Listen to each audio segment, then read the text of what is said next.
ನಮ್ಮಲ್ಲೊಂದು ಗಾದೆ ಇದೆ, ಬುದ್ಧನಾಗಬೇಕು ಎಂಬ ಆಸೆಯಿಂದ ಬೆಳಿಗ್ಗೆ ಬೇಗ ಎದ್ದೆ, ಆದರೆ ಬುದ್ಧ ಹೇಳಿದ್ದ ಆಸೆಯೇ ದುಃಖಕ್ಕೆ ಮೂಲ ಅಂತ. ಅದಕ್ಕೋಸ್ಕರ ನಾನು ತಿರ್ಗಾ ಮಲ್ಕೊಂಡೆ ಅಂತ ಹೇಳ್ತಾರೆ. ಆದರೆ ಕೆಲವರೆಲ್ಲ ಹೀಗೆ ಇರೋದು, ಅವರು ಏನು ಮಾಡಿದ್ರು ಅವರನ್ನು ಬದಲಾಯಿಸೋಕ್ಕಾಗಲ್ಲ. ಅದು ಏನಂತ ಹೇಳಿದ್ರೆ, ನಮಸ್ತೆ ಫ್ರೆಂಡ್ಸ್, ಕೌಶಲ್ ಟ್ರೇಡರ್ಗೆ ಸ್ವಾಗತ. ಇವತ್ತಿನ ಎಜುಕೇಷನ್ ವೀಡಿಯೋಸಲ್ಲಿ ನಿಮಗೆ ಒಂದು ಪರ್ಟಿಕ್ಯುಲರ್ ಆಗಿ ಒಂದು ಕೆಲವು ವಿಚಾರಗಳನ್ನು ತಿಳಿಸುವ ಅಂತೇಳಿ. ಸೊ ಯಾರಿಗೆಲ್ಲ ದುಡ್ಡು ಆಗಬೇಕು, ರಿಚ್ ಆಗಬೇಕು ಅಂತ ಯಾರಿಗೆ ಆಸೆ ಇಲ್ಲ ಹೇಳಿ? ಪ್ರತಿಯೊಬ್ಬರಿಗೂ ಆಸೆ ಇದೆ, ಕರೆಕ್ಟ್ ಅಲ್ವಾ? ಸೊ ಅದಕ್ಕೋಸ್ಕರನೇ ಎಲ್ಲರೂ ಶ್ರಮ ಪಡ್ತಾ ಇರೋದು, ಎಲ್ಲರೂ ಅವ್ರವ್ರ ದಾರಿಯಲ್ಲಿ ಮುನ್ನುಗ್ತಾ ಇರೋದು, ಕರೆಕ್ಟಾ? ಹಾಗೆ ಟ್ರೇಡರ್ಸಲ್ಲೂ ಸಕ್ಸಸ್ ಆಗಬೇಕಂತ ತುಂಬ ಜನಕ್ಕೆ ಆಸೆ ಇದೆ. ಆದರೆ ಅದೇನಾಗುತ್ತೆ ಅಂತ ಹೇಳಿದ್ರೆ, ಫಸ್ಟ್ ಆ್ಯಂಡ್ ಫಾರ್ಮೋಸ್ಟು ಅವ್ರದ್ದೊಂದು ಕಂಫರ್ಟ್ ಝೋನಲ್ಲಿ ಕೂತಿರ್ತಾರೆ. ಕಂಫರ್ಟ್ ಝೋನ್ ಅಂದರೆ ಬೆಳಗ್ಗೆ ಆಯಿತು, ಆಫೀಸ್ಗೆ ಹೋದ್ವಿ, ಬಂದ್ವಿ, ಊಟ ಆಯಿತು, ನಿದ್ದೆ ಆಯಿತು, ಫ್ಯಾಮಿಲಿ, ತಿರುಗಾಟ, ಮೊಬೈಲು, ಹೀಗೆ ಸೋಷಿಯಲ್ ಮೀಡಿಯಾ, ಹೀಗೆ ಒಂದು ಕಂಫರ್ಟ್ ಝೋನಲ್ಲಿ ಇರ್ತಾರೆ. ಆ ಕಂಫರ್ಟ್ ಝೋನಲ್ಲಿ ಇದ್ದರೆ ನಾವು ಖಂಡಿತ ಸಕ್ಸಸ್ ಆಗಲಿಕ್ಕೆ ಆಗಲ್ಲ. ಸಕ್ಸಸ್ ಆಗಬೇಕಂತಿದ್ರೆ ಆ ಕಂಫರ್ಟ್ ಝೋನನ್ನು ಬ್ರೇಕ್ ಮಾಡಬೇಕು. ಬ್ರೇಕ್ ಮಾಡಿದ್ರೆ ಮಾತ್ರ ನಾವು ಇನ್ನೊಂದು ಝೋನ್ಗೆ ಹೋಗ್ತೀವಿ. ಅದಕ್ಕೆ ಹೆಸರು ಲಕ್ಸುರಿ ಝೋನ್. ನಮಗೆ ಲಕ್ಸುರಿಯಸ್ ಆಗಿ ಬದುಕಬೇಕು, ಚೆನ್ನಾಗಿರ್ಬೇಕಂತ ಹೇಳಿದ್ರೆ ನಾವು ಕಂಫರ್ಟ್ ಝೋನನ್ನು ಬ್ರೇಕ್ ಮಾಡಬೇಕು. ಅದನ್ನು ಯಾರು ಮಾಡ್ತಾರೋ ಅವ್ರು ಮಾತ್ರ ಸಕ್ಸಸ್ ಆಗೋದು, ಇಲ್ಲದಿದ್ದರೆ ಆಗೋಕ್ಕಾಗಲ್ಲ, ಕರೆಕ್ಟಾ? ಹಂಗಾರೆ ಕಂಫರ್ಟ್ ಝೋನ್ ಬ್ರೇಕ್ ಮಾಡೋದು ಅಂದರೆ ಹೇಗೆ, ಏನು ಮಾಡಬೇಕು ಅಂತ ನೋಡಿದ್ರೆ, ನೋಡಿ, ನಾವು ಎಲ್ಲರೂ ಮಾಡೋದನ್ನು ನಾವು ಮಾಡಿದ್ರೆ ಮಾಡಿದ ರಿಸಲ್ಟೇ ಬರುತ್ತೆ. ಯಾರು ಮಾಡದಿರೋಂಗೆ ಮಾಡಿದ್ರೆ ಮಾತ್ರ ನಮಗೆ ಡಿಫ್ರೆಂಟಾಗಿ ರಿಸಲ್ಟ್ ಬರುತ್ತೆ. ಅಂದರೆ ಮಾಡಿದ ಕೆಲಸವೇ ಮಾಡಿದ್ರೆ ಮಾಡಿದ ರಿಸಲ್ಟೇ ಬರೋದು.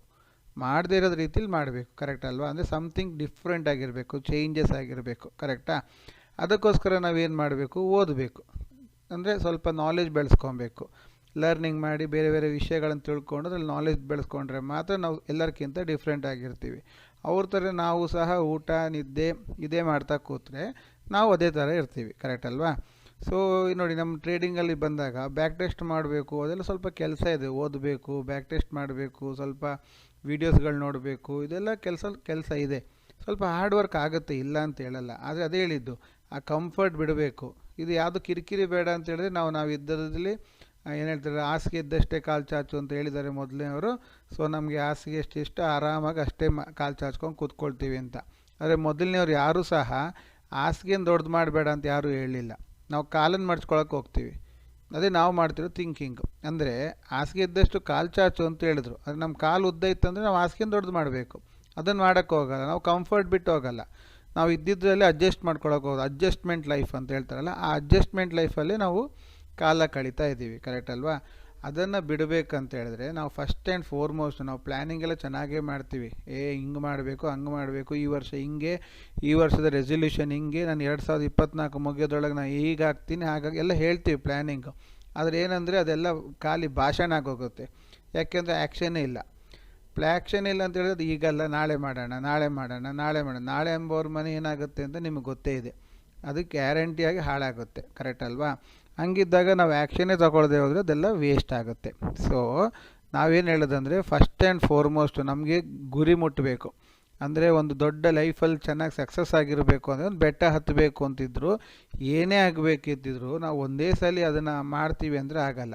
ನಾವು ಪುಟ್ಟ ಒಂದೊಂದೇ ಹೆಜ್ಜೆ ಇಟ್ಕೊಂಡು ಹೋದರೆ ಒಂದಲ್ಲ ಒಂದು ದಿವಸ ನಾವು ಸಕ್ಸಸ್ ಕಡೆ ಹೋಗ್ತೀವಿ. ಆದರೆ ಒಂದು ಹೆಜ್ಜೆ ಮುಂದಿಡಲಿಕ್ಕೂ ನಾವು ಕಂಫರ್ಟ್ ಝೋನನ್ನು ಬಿಡಲಿಲ್ಲ ಅಂದರೆ ನಮ್ಮ ಕೈಲಿ ಸಕ್ಸಸ್ ಆಗಲಿಕ್ಕೆ ಆಗಲ್ಲ, ಕರೆಕ್ಟ್ ಅಲ್ವಾ? ಆ ಒಂದೊಂದೇ ಹೆಜ್ಜೆ ಅಂದರೆ ಯಾವುದು ಅಂತ ನೋಡೋಕೆ ಹೋದರೆ, ಫಸ್ಟ್ ಆ್ಯಂಡ್ ಫಾರ್ಮೋಸ್ಟು ಲರ್ನಿಂಗ್. ನಾವು ಕಲಿಯೋದಕ್ಕೆ ಆಸಕ್ತಿ ಕೊಡಬೇಕು, ನಾವು ಕಲಿಬೇಕು. ಕಲಿತ್ರೆ ಮಾತ್ರ ನಾವು ಇನ್ನೊಬ್ರಿಗಿಂತ ಡಿಫ್ರೆಂಟ್. ಯಾರು ಕಲಿದೇ ಮಾಡ್ತಿದ್ದಾರೆ ಅಂದರೆ ನಾವು ಕಲ್ತು ಮಾಡಬೇಕು, ಆವಾಗ ನಾವು ಬೇರೆಯವ್ರಿಗಿಂತ ಡಿಫ್ರೆಂಟ್ ಆಗ್ತೀವಿ. ಎಲ್ಲರೂ ಮಾಡ್ದಂಗೆ ನಾವು ಸಹ ರ್ಯಾಂಡಮ್ ಟ್ರೇಡಿಂಗ್ ಮಾಡೋದು, ಟಿಪ್ಸ್ ತಗೊಂಡು ಟ್ರೇಡ್ ಮಾಡೋದು, ಆಮೇಲೆ ಅವ್ರು ಹೇಳಿದ್ರು ಅಂತ ಮಾಡೋದು, ಇವ್ರು ಹೇಳಿದ್ರು ಅಂತ ಮಾಡಿದ್ರು, ಏನೋ ಒಂದು ಅನಿಸ್ತು ಸರ್, ಮನಸ್ಸಿಗೆ ಅನಿಸ್ತು ಅಂತ ಮಾಡಿದೆ, ಅದೆಲ್ಲ ಆಗಲ್ಲ. ಲರ್ನಿಂಗ್ ಮಾಡಿ ಕರೆಕ್ಟಾಗಿ ತಿಳ್ಕೊಂಡು ಮಾಡೋದಿತ್ತಲ್ಲ, ಅದು ಮೇಯ್ನಾಗಿ ಬೇಕಾಗಿರೋದು. ಅದ್ರ ಜೊತೆಗೆ ಸ್ವಲ್ಪ ರಿಸ್ಕ್ ತಗೊಳ್ಳಿಕ್ಕೂ ರೆಡಿ ಇರಬೇಕು. ನೋಡಿ, ಕಂಫರ್ಟ್ ಝೋನ್ ಬಿಟ್ಟು ಬರಬೇಕಂತೇಳಿದ್ರೆ, ಹಕ್ಕಿ ಹಾರಬೇಕಂತೇಳಿದ್ರೆ ಆ ಕೊಂಬೆನ ಬಿಟ್ಟು ಹಾರಬೇಕಲ್ವಾ?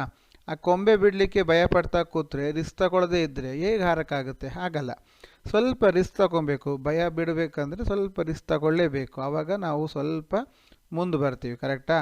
ಇವಾಗ ತಪ್ಪಾಗುತ್ತೆ, ರಿಸ್ಕ್ ತಗೊಂಡು ಮಾಡೋಕ್ಕೆ ಹೊರಟಾಗ ಏನಾದ್ರು ತಪ್ಪಾಗುತ್ತೆ, ಖಂಡಿತವಾಗ್ಲೂ ಆಗುತ್ತೆ. ಆದರೆ ಅದು ಏನಾಗುತ್ತೆ ಅಂದರೆ ನೀವು ಪ್ರಯತ್ನ ಪಡ್ತಾ ಇದ್ದೀರಿ ಅನ್ನೋದಕ್ಕೆ ಒಂದು ಮಾರ್ಗದರ್ಶನ ಅಷ್ಟೇ. ಸೊ ಅದನ್ನು ನಾವು ನೋಟ್ ಮಾಡ್ಕೊಬೇಕು, ತಿರ್ಗಾ ಆ ಮಿಸ್ಟೇಕ್ಗಳನ್ನು ಮಾಡದೆ ಮುನ್ನುಗ್ತಾ ಇರಬೇಕು. ಅದು ನಾವು ಜೀವನದಲ್ಲಿ ಕಲಿಬೇಕಾಗಿರುವಂತಹ ಪಾಠ. ಅದಲ್ಲದೆ ಒಬ್ಬರು ಪ್ರಾಪರಾಗಿ ಗೈಡ್ ಮಾಡೋರೊಬ್ಬರು ಬೇಕು. ಈ ಸ್ಟಾಕ್ ಮಾರ್ಕೆಟಲ್ಲಿ ಗೈಡ್ ಮಾಡೋರು ಕರೆಕ್ಟಾಗಿ ಇಲ್ಲ ಅಂತ ಹೇಳಿದ್ರೆ ಕುರಿಗಳ ಮಂದೆ ಥರ ಎಲ್ಲೆಲ್ಲೋ ಹೋಗ್ತೀವಿ, ಕರೆಕ್ಟ್ ಅಲ್ವಾ? ಅದು ಆಗಬಾರ್ದು. ಒಂದು ಪ್ರಾಪರ್ ಗೈಡೆನ್ಸ್ ತಗೊಂಡು ಒಂದು ಸ್ವಲ್ಪ ಸಮಯವರೆಗೆ ನಮಗೆ ಗ್ರಿಪ್ ಸಿಗೋವರೆಗೆ, ಈಗ ನಾವು ಸೈಕಲ್ ಓಡಿಸ್ಬೇಕಂತ ಹೇಳಿದ್ರು ಹಿಂದ್ಗಡೆ ಯಾರೋ ಒಬ್ರು ಇಟ್ಕೊಳ್ತಾರೆ, ಸ್ವಲ್ಪ ಕಲಿಸಿ ಕೊಡ್ತಾರೆ, ಕರೆಕ್ಟ್ ಅಲ್ವಾ? ಆ ರೀತಿ ಮಾಡ್ತಾ ಹೋದಾಗ ಮಾತ್ರ ನಮಗೊಂದು ಧೈರ್ಯ ಬರುತ್ತೆ.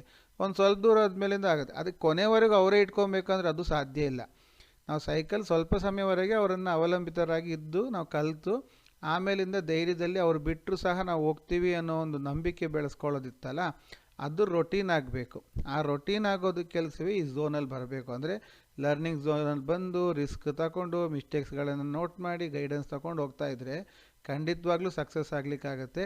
ಸೊ ಆ ಸಕ್ಸಸ್ ಕಡೆಗೆ ನೀವೆಲ್ಲ ಬನ್ನಿ, ನಿಮ್ಮೆಲ್ಲರ ಕನಸುಗಳನ್ನು ನನಸು ಮಾಡ್ಕೊಳ್ಳಿ ಅಂತ ಹೇಳ್ತಾ, ಅದಕ್ಕೆ ಸಾಕಾರವಾಗಿ ಗೈಡೆನ್ಸ್ ಕೊಡಲಿಕ್ಕೆ, ಲರ್ನಿಂಗ್ ಕೊಡಲಿಕ್ಕೆ ನಾವಿದ್ದೀವಿ. ನಮ್ಮೊಟ್ಟಿಗೂ ಕೈ ಜೋಡಿಸಿ, ಬೇಕಿ ನಾವು ಇನ್ನೂ ಸ್ವಲ್ಪ ನಮಗೆ ಗೊತ್ತಿದ್ದನ್ನು ನಿಮ್ಮೊಟ್ಟಿಗೆ ಶೇರ್ ಮಾಡ್ಕೊಳ್ತೀವಿ. ಕಲಿತಾ ಮುಂದೆ ಬನ್ನಿ ಅಂತ ಹೇಳ್ತಾ ಇವತ್ತಿನ ವಿಡಿಯೋ ಕಂಪ್ಲೀಟ್ ಮಾಡ್ತಾಯಿದ್ದೀನಿ. Thank you friends, thank you very much.